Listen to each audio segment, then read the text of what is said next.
అవసరం ఉన్నా లేకపోయినా శాటిలైట్లు పంపించరు. అవసరం కోసం, ఆర్థిక అవసరాల కోసం చేస్తుంటారు. వాస్తవంగా ప్రస్తుతం ఐక్యరాజ్య సమితి office for out space affairs లెక్క ప్రకారం ఈ ఏడాది జూన్ 11వ తేదీ నాటికి భూమి చుట్టూ 11,870 శాటిలైట్లు తిరుగుతున్నాయట.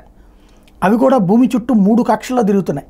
అవి geostationary orbit, medium earth orbit, earth orbit ఇలా 3 తిరుగుతున్నాయి. ఇందులో 35,786 కిలోమీటర్ల ఎత్తులో ఉండే కక్ష BU అయితే 2,000 కిలోమీటర్ల నుంచి 30,000 కిలోమీటర్ల మధ్యలో ఉండే ప్రాంతమేమో MEO.